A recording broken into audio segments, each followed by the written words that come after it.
Good morning, this is Thomas over at Dreamscape Aquatics, and today we're going over a sump, what that is, what is included, and what it will offer your aquarium. As you can see here, this is my 150 gallon, pretty successful, tons of coral growing in.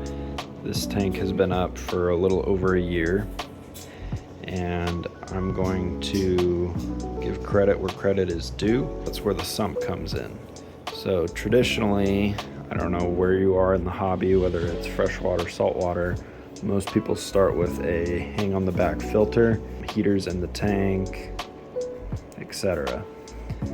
And while that works, it's not necessarily showpiece ready, right? So in this video, I'm going to again go over the sump. So right down below here is going to be my sump for the 150. It is a 40-gallon tank. The purpose of a sump is to hold all your filtration. It increases the water volume, which is going to in turn increase stability for your tank. So it doesn't have to be anything special. I'm sure there's some equipment here that most aren't going to know exactly what that is. So in the left, you have your water where it's drained out of the tank. It comes down. You can do this one of two ways. You can drill a hole in the back of your tank and run the plumbing behind and down and under, or in this case, you drill a hole in the bottom, and I'm running drains from both sides. So it comes down there, the white PVC all the way across, and elbows down, and then the same thing in the left. You can see elbows over and down again, and it's kind of hard to see because of my filter roller I'm running. That's a clear 7. I'm still trying to dial it in. I don't think I have it completely right, but we're getting there. And then basically you've got two options. You've got the fancy clear filter roller, or similar, the Red Sea has a brand. There's a couple others out there. Or you can do what's called a filter sock, which I'm going to be using on my new build, which you will see later in the video. The water comes down, filters through the filter sock and or filter roller, and that's just to catch the large particles, the mysis, shrimp, pieces of algae, fish waste, and then it comes out. And right now I've got a refugio. I'm not 100% sold if it's going to stay there.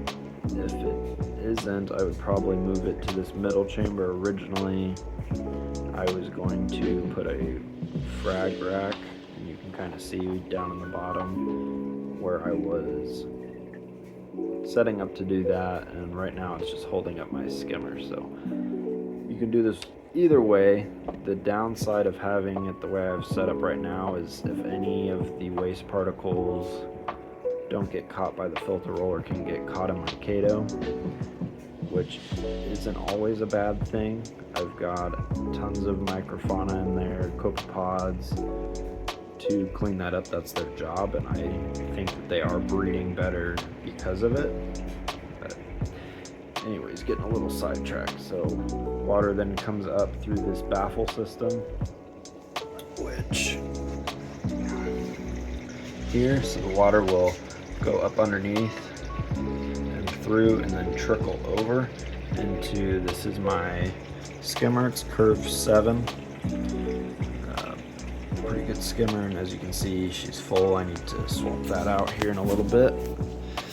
And then after that, the water then flows down, and this is where I have my 2 titanium heaters, my auto top off, and my return pump.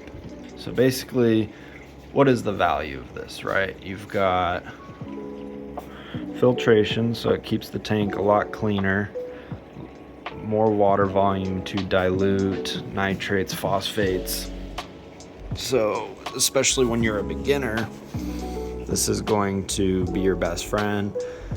You're gonna have a lot less casualties, a lot less coral deaths, potentially less algae. It's not the most beautiful tank down below, right? But this is purely for filtration, not necessarily looks. The other thing you can do, if you're wondering what this entanglement of wires and tubing in the back is, I have my doser, which gets pumped from over here. And all I'm dosing right now is all for reef. Basically, continue to tune in. Near the end of the video, I'm going to do a time lapse going over spacing, what all you need in this bare bone build. All I'm going to be running on my 40 gallon is a skimmer, a refugium, heaters, and then I will probably run one of these lines and just dose all for reef as well.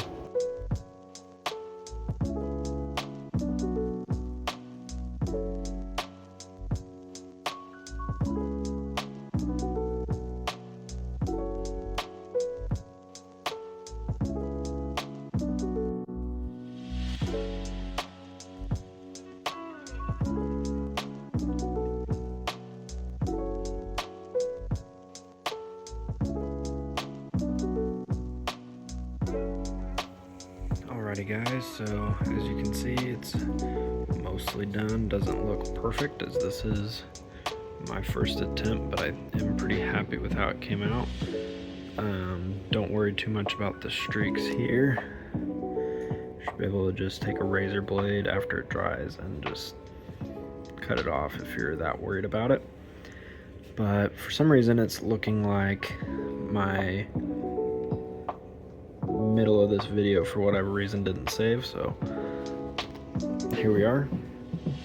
This is our 20 gallon sump for our 40 gallon frag tank over there. And just like the 150, we're gonna have the drain come down here. There's gonna be a filter sock. I think we're gonna do the 7-inch filter sock there, and then up towards the front is going to be the skimmer. And then as you can kind of see, sorry there's blue tape in the way, but this chamber will fill up first, assuming I did my job and put enough silicone. I'll come back later and check it. Water will fill up, cascade down, fill back up, cascade down. The purpose of this chamber is to catch bubbles. You can also run in between here if you've got really high phosphates or something, a filter pad or a carbon filter pad to help polish the water, and it's just nice to have another separation. So after it filters in here, you've got your refugium area.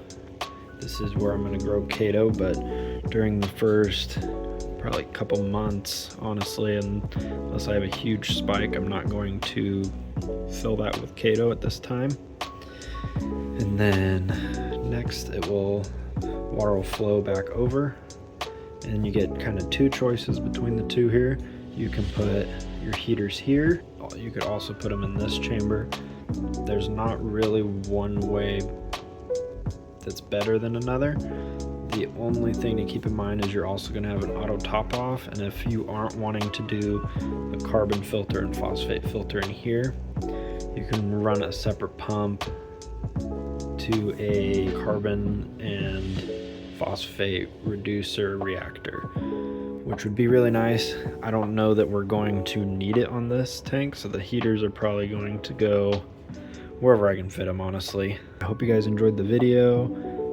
Leave a like, subscribe. If there's anything you guys want me to film before the continuation of this series, let me know. See if I can squeeze out some videos up here. Kind of teased in my last video that I'm gonna be jumping into freshwater a little bit, so I'm hoping to get that video out here soon, as well as some shorts. So appreciate any support and have a good one.